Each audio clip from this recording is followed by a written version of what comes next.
warahmatullahi wabarakatuh. Alhamdulillah, wassalatu wassalamu ala rasulillah wa ala alihi wa sahbihi wa mawalah. Ashhadu an la ilaha illallah wahdahu la syarika lah, wa ashhadu anna sayyidana Muhammadan abduhu wa rasuluh la nabiyya ba'dah. Allahumma subhanaka la ilma lana illa ma 'allamtana innaka antal alimul hakim. Rabbana zidna ilma warzuqna fahma. Rabbi shrah li sadri wa yassir li amri wahlul 'uqdatam min lisani yafqahu qawli birahmatika ya arhamar rahimin. Hadirin wal hadirat, Bapak Ibu jamaah salat maghrib yang dimuliakan Allah Subhanahu wa taala, selalu syukur kita persembahkan kepada Allah atas kudrah dan iradahnya di malam yang mulia ini. Allah masih memberikan kita kehidupan dan kesempatan untuk hadir memenuhi dan memakmurkan masjid-masjid Allah Subhanahu wa taala.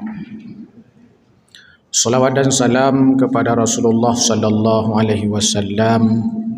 Allahumma salli ala sayyidina Muhammad. Bapak Ibu yang dimuliakan Allah Subhanahu wa taala, Rasulullah sallallahu alaihi wasallam sudah dikenal mulia dan baik oleh masyarakat Arab sejak beliau kecil. Sejak beliau muda, sejak beliau remaja, sebelum beliau diangkat menjadi Rasul, beliau sudah mempersatukan bangsa-bangsa Arab di kala itu tatkala bertikai. Artinya baginda Nabi di usia muda sudah dianggap sebagai mediator konflik dalam masyarakat. Begitu bijak dan hebatnya Rasul sallallahu alaihi wasallam. Bahkan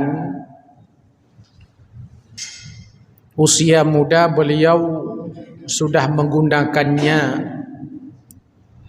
untuk melatih diri dan juga menjadi pribadi yang jujur pada saat beliau berdagang. Karena kemuliaannya sejak remaja sudah dikenal jujur, sudah dikenal mulia, sudah dikenal dengan siddiq, maka beliau hingga digelar Al-Amin, orang yang jujur, orang yang terpercaya. Artinya sebelum Rasulullah sallallahu alaihi wasallam diangkat menjadi rasul, semua bangsa Arab simpatik kepada Nabi. Semua bangsa Arab empati kepada Nabi sebelum beliau diangkat menjadi rasul. Bahkan diakui kehebatannya, diakui kemuliaannya, diakui kejujurannya oleh semua bangsa Arab. Akan tetapi pada saat Rasulullah sallallahu alaihi wasallam diangkat menjadi rasul, disitulah mulai muncul tantangan-tantangannya. Ada sebagian orang padahal mereka sebelum Rasulullah diangkat menjadi Rasul, mereka puji Rasul. Mereka agung-agungkan Nabi Muhammad sallallahu alaihi wasallam. Tapi tatkala Rasulullah diangkat menjadi Rasul, pada saat itulah muncul Orang-orang yang dulunya simpati kepadanya menjadi orang-orang yang menolak keberadaannya. Yang sebelumnya cinta kepadanya, pada saat diangkat menjadi rasul malah menjadi orang benci kepadanya. Bahkan ada yang menyatakan beliau gila, disebut dalam Al-Quran. Wa innaka la majnun, disebut dalam ayat-ayat. Baginda Nabi juga disebut oleh orang-orang jahiliyah tempo dulu ahli sihir, gila. Ucapan-ucapan ini bukan hanya diucapkan oleh orang-orang tempo dulu kepada Rasulullah sallallahu alaihi wasallam, juga pernah diucapkan oleh orang-orang yang menolak para nabi sebelumnya. Nabi Nuh dicap bodoh, Nabi Nuh dicap gila oleh orang-orang yang tidak setuju dengannya, oleh orang-orang kafir. Maka Allah Subhanahu wa taala membantah semua tuduhan itu. Tuduhan orang jahiliyah kepada Rasulullah gila dibantah oleh Allah. Tuduhan bahawa Rasulullah itu tukang sihir dibantah oleh Allah. Semua tuduhan-tuduhan buruk, tuduhan-tuduhan tercela, tuduhan-tuduhan fitnah kepada Rasulullah, semuanya ditolak oleh Allah Subhanahu wa taala dengan diturunkan ayat-ayatnya. Di antaranya adalah pengakuan Allah Subhanahu wa taala, wa innaka la'ala khuluqin azim. Dan sungguh pada dirimu hai Muhammad ada akhlak yang amat agung, ada pribadi yang amat luhur, ada budi pekerti yang amat mulia. Pada saat Allah Subhanahu wa taala sebelum muncul ayat wa innaka la'ala khuluqin azim, dijelaskan sebelumnya nun wal qalami wa ma yasturun. Itu semua di antara tuduhan-tuduhan orang-orang kafir tempo dulu kepada Rasulullah. Dianggap Rasul itu gila, tapi Allah mengatakan engkau tidak gila hai Muhammad. Pada dirimu itu ada akhlak yang amat agung, yang amat hebat, yang nilai akhlaknya di atas rata-rata, akhlaknya di atas manusia pada umumnya, diakui oleh Allah Subhanahu wa taala. Bahkan yang hebat adalah pengakuan istrinya Aisyah radhiyallahu anha. Pada saat ditanya, wahai Aisyah, bagaimana akhlak Rasulullah? Dijawab oleh Aisyah, kana khuluquhul Qur'an. Akhlaknya itu Al-Qur'an. Artinya apa yang diperintahkan Al-Quran dilaksanakan oleh Nabi. Apa yang dilarang Al-Quran ditinggalkan oleh Nabi. Bayangkan kalau seandainya Rasulullah sallallahu alaihi wasallam digambarkan oleh Aisyah istrinya bahwa akhlaknya seperti Al-Quran, berarti apa saja yang ada dalam kandungan Al-Quran dijalankan oleh Rasulullah sallallahu alaihi wasallam. Sedangkan Al-Quran isinya adalah seluruh aspek kehidupan manusia. Tentang politik ada dalam Al-Quran, tentang ekonomi ada dalam Al-Quran, tentang pendidikan ada dalam Al-Quran, tentang keluarga ada dalam Al-Quran. Semuanya ada dalam Al-Quran. Itu menunjukkan bahawa Rasulullah sallallahu alaihi wasallam ahli di segala bidang. Beliau dalam peperangan menjadi panglima, di rumahnya mampu menjaga, merawat istri dan anaknya. Dia bisa membangun pergaulan, bisa membangun interaksi dengan pedagang-pedagang, bahkan dengan musuh-musuhnya sekalipun. Bagaimana tidak hebat? Maka Rasulullah sallallahu alaihi wasallam ia menjadi contoh, beliau menjadi contoh bagi siapapun, apapun profesi kita. Kenapa? Karena semuanya sudah dilakukan Nabi sallallahu alaihi wasallam. Kita sebagai kepala keluarga, Rasulullah contoh dan teladannya. Sebagai kepala pemerintahan, Rasulullah contoh teladannya. Kita sebagai anak muda, Rasulullah sebagai contoh teladannya. Kita sebagai panglima perang, Rasulullah sebagai contoh teladannya. Ahli politik, Rasulullah contoh teladannya. Pedagang, politikus, wirausahawan dan seterusnya. Rasulullah ini menjadi contoh dalam seluruh aspek kehidupan. Karena akhlaknya, perilakunya seperti berjalan pada diri Nabi SAW. Kan lagi tanya bebek utapu tak kaya je. Kadang-kadang tanya masalah politik je, ekonomi kan nampung. Kadang tanya soal ekonomi, mupum masalah politik, kenapa? Mupum masalah politik, mupum masalah ekonomi, hana mupum masalah hukum. Artinya sangat terbatas kita ini. Hanya ahli di segala bidang. Kalau Rasulullah SAW ditempatkan di mana saja posisinya, beliau mampu melakukannya. Cuman atranya minta peduk debat tanya leweknya. Ya peduk debat tanya. Tanya ahli di segala bidang, tapi seakan-akan menguasai segala bidang.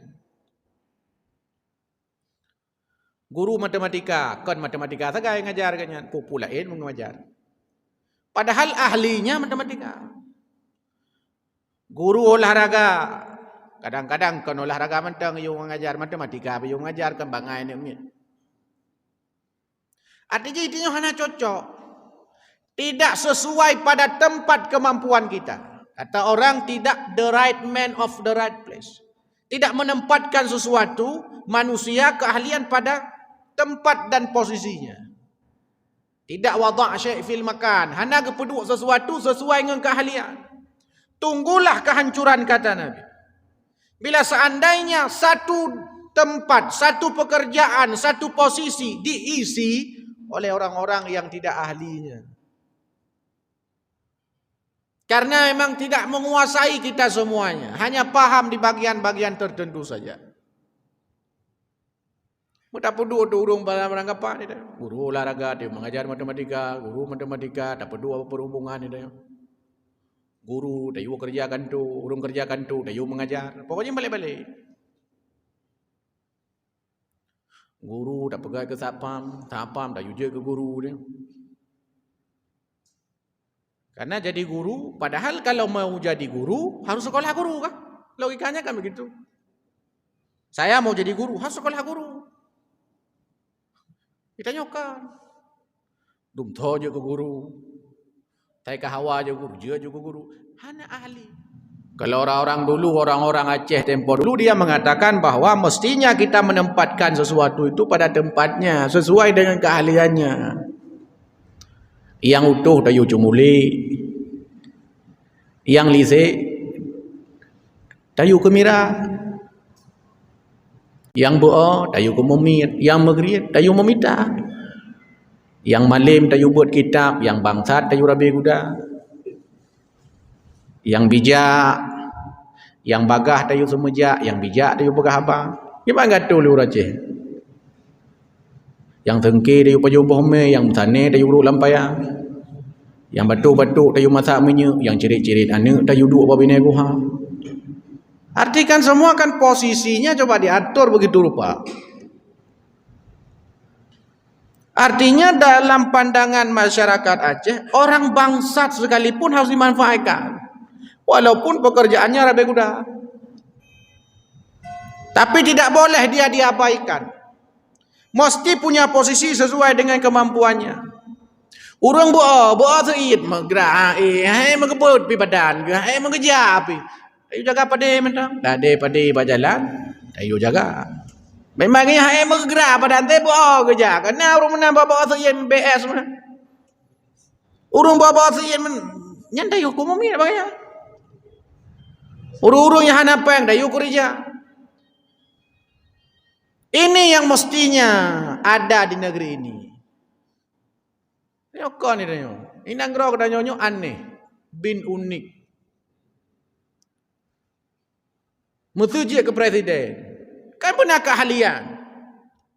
Tak nyokon, berangkat tahu je. Yang penting nak tahu pilih.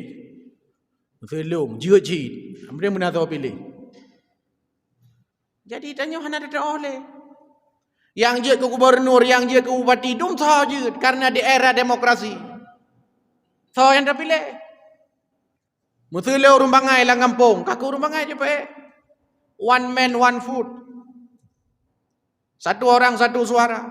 Menyoleo rumbangai, ke rumbangai. Menyoleo api yang sampai lang kampung. Kaku api sampai je ke kecil kampung. Thuleo tungku lah kampungnya. Kaku tungku-tungku. Begitu juga tingkat kota, kabupaten, tingkat provinsi, tingkat negara, bangsa sekalipun. Berapa banyak orang Islam di Indonesia ini? 87%. Mestinya yang menguasai ekonomi orang Islam, yang menguasai politik orang Islam. Kan itu logikanya. Yang menguasai tanah-tanah yang ada di Indonesia ini orang Islam. Yang mengatur pemimpin-pemimpin kita mestinya orang Islam. Sinetron-sinetron yang ada di televisi mestinya sinetron-sinetron Islam. Kenapa? Karena 87% orang Islam. 87% yang nonton TV orang Islam. Mestinya yang paling banyak subscriber itu adalah YouTube yang ada hubungan dengan Islam. Kan begitu logikanya. Tebak 87% orang Islam. Ya udah kalau YouTube ya soji dalam jina ceramah 200 subscriber. 200. Yang pi kali tak bagikan kuno kudi hana dodoh kata ti lang guru bena guru bape mandum terjulak kena dalamnya. Tetap 200 hana Titun 3 bro tinu Mestinya kau orang Islam. Hai orang Islam. 87% orang Islam dari angka sensus penduduk 2020 kemarin 273 juta jiwa. Maknanya 87% dari 270 juta jiwa. Apa dia orang Islam? 200 juta lebih. Mestinya subscriber YouTube ini 200 juta lebih. Tapi 200. Televisi kita itu hanya diperalat saja Islam. Hanya diperalat saja. Yang buat kadang-kadang bukan orang Islam. Sutradaranya kadang bukan orang Islam. Tapi ceritanya seakan-akan cerita orang Islam. Pemainnya, aktornya non-Muslim. Nanti pakai jilbab. Badipi pakai jilbab. Yang betul-betul Islam, hai pertama lah dipi. Yang mereka yang betul-betul Islam aja pertama lah dipi supaya hanale buka-buka jilbab memang kayak pakai jilbab. Itu persoalannya. Bahkan simbol-simbol Islam dipakai oleh orang dimanfaatkan untuk dirusak citranya. Tukang bubur naik haji. Lahir orang-orang seperti Haji Muhyiddin tempoh dulu itu. Ujuh ke kerja wajib pakai udah lah kampung tiuro. Sehingga itu lega, hai putra raja wajib epa engkat tujuh ke kerja pakai. Padahal malam pelo. Begitu dirusak. Dulu ada judulnya Islam KTP. Judul sinetron Islam KTP. Nah Ustaz back paper loh. Hana pokoknya bagian Islam itu. Kan jadi yang dah dengar Kristen KTP. Jadi yang nanti sinetron mana. Jadi memang bahaya itu. Sebagai orang Islam mestinya itu yang disadari. Saya sering sampaikan bahwa dalam dunia televisi waktu terbaik itu mulai jam 7 malam sampai jam 9 malam. Jam 7 malam sampai jam 9 malam dalam dunia pertelevisian itu waktu terbaik. Artinya waktu paling banyak orang menonton televisi. Jam 7 malam sampai jam 9 malam. Waktu terbanyak orang nonton TV sehingga iklan jam 7 malam sampai jam 9 malam itu mahal harganya. Masuk iklan pada jam tersebut mahal sekali harganya. Karena mahal harganya yang masuk iklan, maka program-program televisi yang jam 7 malam sampai jam 9 malam adalah yang paling tinggi ratingnya. Karena tinggi ratingnya, tinggi pula biaya iklannya. Sekarang kita cek televisi-televisi kita itu. Dari jam 7 malam sampai jam 9 malam. Apa program yang ditawarkan televisi? Punya pengajian Ustaz Abdul Samad. Pukul 7 malam sampai pukul 10 malam. Punya pengajian-pengajian atau kajian-kajian keilmuan. Pukul 7 malam sampai pukul 10 malam. Hana pasti isinya goyangan. sinetron, kan saja. Itu artinya selera umat Islam 87% yang katanya. Sehingga yang menonton mendu. Pengajian tidak menjadi bagian daripada sesuatu yang senang ditonton. Sehingga pengajian ipu debat ipu oleh malam. Yang nonton tu, yang keperti temantung yang nonton yang ada malam. Masa aku nonton boleh malam tu aku nonton. Tanya dah dah tahajud dah semayang kalau dah ada nonton TV. Boleh malam 1 jam penuh jam 3 malam. Yang pertiawanya andu nonton temantung hantu kutilana yang berdi vampir yang pertiawanya andu nonton. Tanya jika dengar dah anda lihat nonton. Itu yang jadi persoalan kita. Maka setiap datang bulan Rabiul Awal selalu diulang-ulang kisah Nabi SAW agar kita termotivasi terus berusaha untuk berakhlak seperti Al-Quran laksana Nabi SAW. Bahkan dalam riwayat yang lain dikatakan oleh Aisyah, Rasulullah SAW kalau dipanggil orang, dipanggil keluarganya, dipanggil oleh sahabatnya, beliau menjawab dengan kalimat labbaik. Aku akan penuhi panggilanmu. Coba. Dipanggil keluarganya, dipanggil istrinya, dipanggil sahabatnya, dipanggil kawan-kawannya, jawaban Nabi labbaik. Aku akan penuhi panggilanmu. Begitu jawaban. Kau nak tanya, ihoi lega, hanam tak upi. Bahkan yang lebih hebat lagi, Anas. Salah seorang sahabat Nabi, Anas namanya. Katanya, saya hidup bersama Nabi 10 tahun. Saya selama hidup bersama Nabi 10 tahun, Rasulullah enggak pernah mengatakan kalimat-kalimat negatif kepada saya. Misalkan, alah. Kalimat-kalimat yang mendiskreditkan, mendiskriminasikan. Alah, anda pernah ke mana? Alah, atau ush, atau bahasa-bahasa yang lain. Kalimat-kalimat yang sederhana itu, yang kadang sering keluar dari lisan kita, tak pernah keluar dari lisan. Tiplo tonu dia. Bahkan kalau kata Anas, kalau seandainya aku yang harusnya sesuatu itu harus kulakukan, tapi tidak kulakukan, Rasulullah itu enggak akan bertanya, kenapa kamu enggak melakukan itu? Kalau seandainya ada sesuatu yang harusnya tidak kulakukan, tapi malah kulakukan, Rasul itu juga enggak pernah mengatakan, kenapa kau tidak melakukan itu? Kenapa kau melakukan itu? Tidak dihardi. Puji pupunya Iron, puji pupunya hanamu. Tidak ada kalimat itu. Nyamban Nabi SAW. Maka dipuji akhlaknya oleh Allah Subhanahu wa taala. Inilah yang mestinya mampu kita terjemahkan dalam kehidupan kita. Mampu kita terjemahkan dalam kehidupan keluarga kita. Pulang Rasulullah ke rumah, ditanya sama keluarganya, apakah ada lauk di rumah? Enggak ada. Ya enggak ada. Ya udah, apa yang ada? Apakah ada makanan di rumah? Ditanya oleh Rasul kepada keluarganya, enggak ada makanan. Ya udah, sudah niat puasa aja. Nyamban tingkat. Kami tanya poh 2 euro tawa rumah hanai dagun bule per rumah gimana jadi. Tapi Nabi mesti pun nabu rumah punya bahasa tanya, "Hana, kakak kuning posa aku deh." Begitu simple. Murut tanya tapi pada puput mati deh. Hana bu, kakak Hana kakak. Kan pernah saya kisahkan bahwa ketika Rasulullah mau makan, ditanya kepada istrinya, kepada keluarganya, apakah ada lauk saya mau makan? Kata istrinya tidak ada. Yang ada al-khallu, cuka yang ada.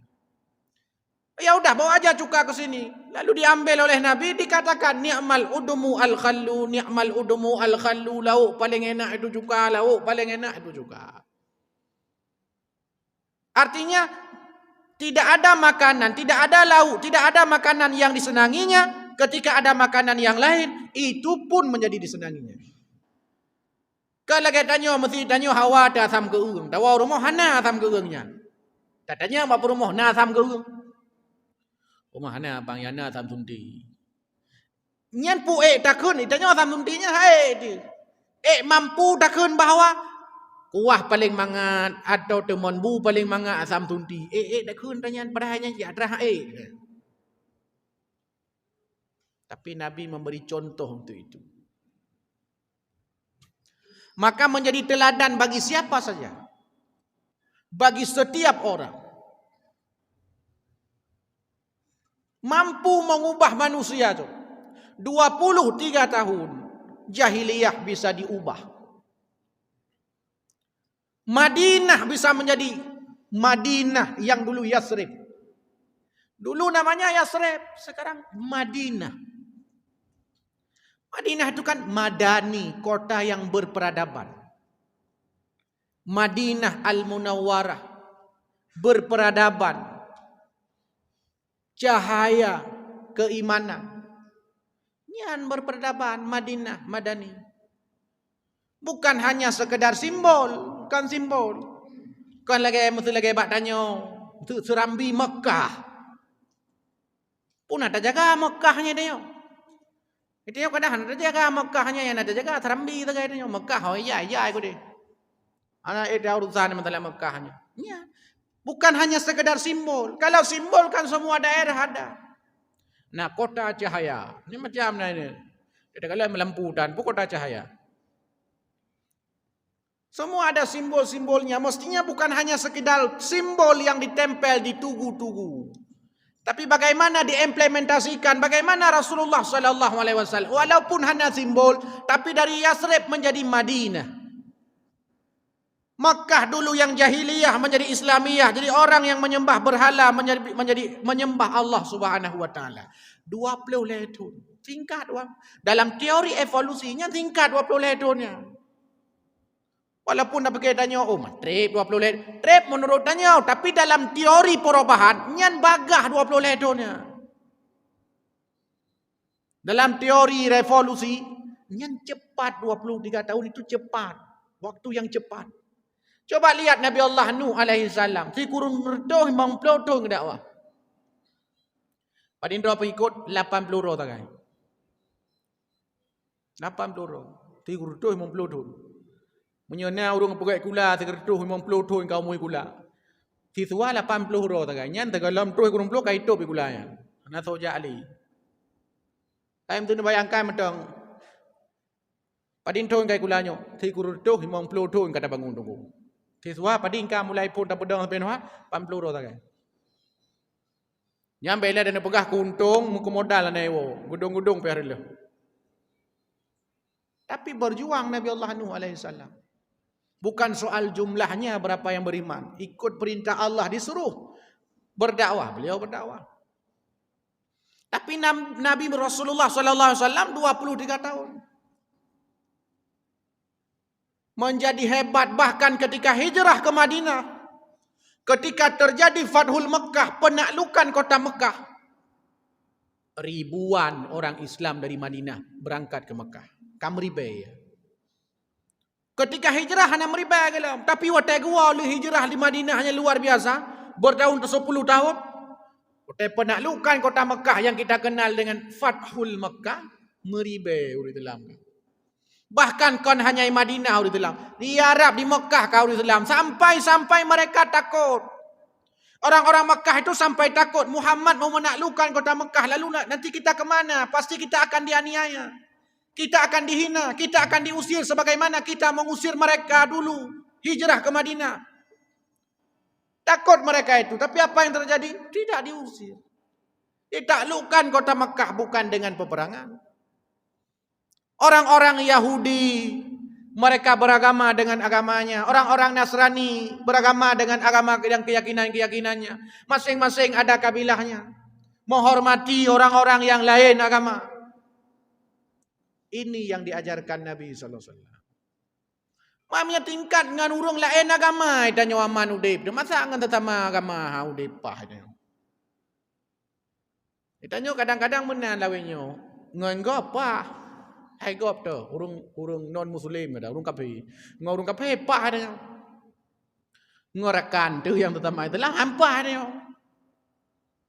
Mati kan kahana lipah. Memang dunia terbalik jika menaiki.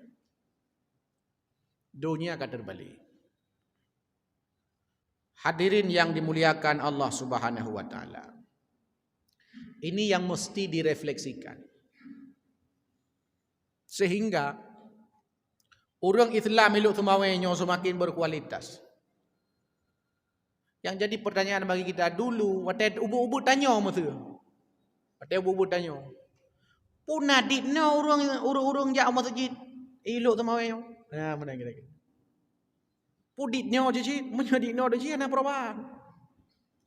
Bubun tamah haji, tiro. Sehingga mati tanya untuk 20 tahun ka punuh masjid. Pe sampai mengurung tanya. Tiro mengurung tiro. Ho kam kurung tunggunya kam ningai. Makanya mestinya ketika ada orang meninggal, satu orang meninggal, 2 harus bertambah di masjid. 2 orang meninggal, 4 harus bertambah ke masjid. Nyolah dom ka mana ni tiro mati urung, tiro gaduh dari masjid. Pujud karena yang jauh masjid urung mati.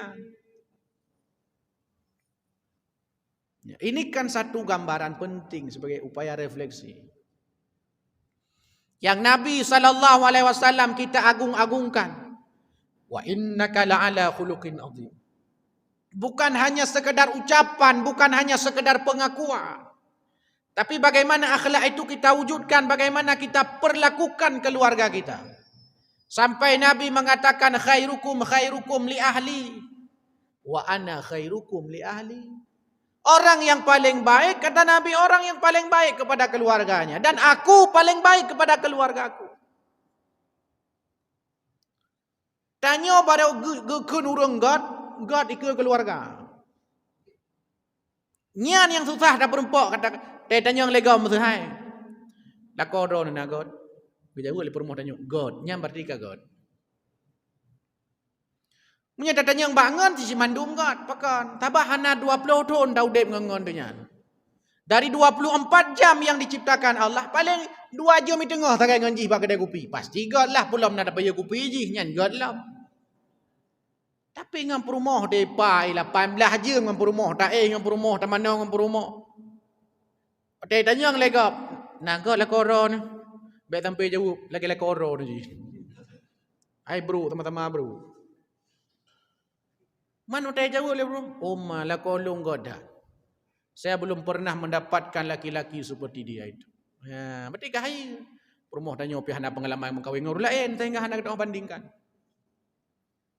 Maka jemaah maghrib yang dimuliakan Allah Subhanahu wa taala. Bertamang mestinya keteladanan Rasulullah pada diri kita sehingga menyokana teladan Rasul bak katanya mudah untuk dapurna anak katanya. Santri katanya, murid katanya, mahasiswa katanya, ngon-ngon katanya mudah. Sebab kana katanya, je tak ke mana hai, ka contoh lung mun umpa. Hai ka ikut lung mun umpa. Cuma tanya karena hana lagi nyan, mahan tajud ke kai kod lo, han tajud you. Takut salah. Susah. Nyo sekarang kita ini mau nyuruh anak-anak kita SD, SMP tu idolalah Rasulullah, idola Rasulullah, irmah iya hege Abu Lahab. Mangkipan cara nyambung mengenang idolalah Rasulullah, idolalah Rasulullah. Nyan dalam ceramah dia talak-talak tapi. Idola Rasulullah, iya lagi Abu Lahab. Abang lagi Fir'aun di rumah. Mai punya tingkat-tingkat. Gimana cara ini contoh lagi Rasulullah. Kan susah. Karena ya ikalan ya hai tabe rumah. Watai ikalan ma hai tabe rumah. Ikalan ya hai. Gimana cara ini contoh? Kalau ana kita kan. Saya berapa mahasiswa yang bagus-bagus keluarganya itu kadang sering saya tanya. Kamu mau menikah? Mau. Bagaimana kriteria calonnya? Jawab, saya pengen Ustaz punya suami itu seperti ayah saya. Yang karena agak akayah. Miata andai dia ayah panjuri tujuh, hana mungkin dia akan menan. Hana mungkin dia akan dilung galak kulako lagi ayah. Hana mungkin ya. Karena ayah God. Karena ayahnya itu menjadi teladan baginya. Sehingga ayahnya itu dari sejumlah laki-laki yang dia kenal. Ayahnya yang paling hebat. Sehingga waktu dadanya nak rencana makawin nah kiban kriteria. Lagi ayah. Makan minta lagi ayah haji. Begitu juga sebaliknya, bagaimana calon istrimu? Saya seperti ibu saya. Go akai malu maguan cara. Kalau maguan aja. Kadang-kadang perumah tanya, tak gua sangkeung hi cagru. Anjing maguan biasa anak purno. Nyo pe ada purno, tanya kan anu darah tanya lagi perumah tanya ke purno mak-mak ke jamun. Wah sangkeung rasa soto tanya. Nyo dah tanya nyo soto buat sangkeung. Hombang kamu jampu ini dalamnya. Nah, ini hadirin yang dimuliakan Allah Subhanahu wa taala. Yang penting kita refleksikan dalam setiap ingatan, dalam setiap aktivitas pulang datang bulan Rabiul Awal ya, yang orang memperingati Maulid, ya, yang orang senang bahagia dengan datang Nabi, bukan hanya sekedar gembira, gembira ada pebut sunnah Nabi, gembira ada pebut kiban amalan Nabi, senang ada pebut. Jadi kan hanya gembira dalam artian kamu lolam, kamu bukan itu, maksudnya kiban cara ada implementasikan sehingga ada motivasi. Nya berusaha nak jujur nyoka jujur lom. Nya berusaha ka tua-tua teman-temannya ka anak amanah ka amanah lom. Bong komaro-baro ka khianat nyoka amanah lom. Jadi diulang-ulang supaya tersadarkan diri kita ini sehingga kita ini juga termasuk orang yang punya keteladanan. Menjadi uswah bagi orang. Kita ayah menjadi uswah bagi istri, bagi anak, istri kepada suami, kepada anak, ustaz kepada jamaah. Kan benar ini? Guru kepada murid dan seterusnya. Mudah-mudahan menjadi media evaluasi bagi kita. Hadanallahu wa iyyakum ajma'in. Wassalamualaikum warahmatullahi wabarakatuh.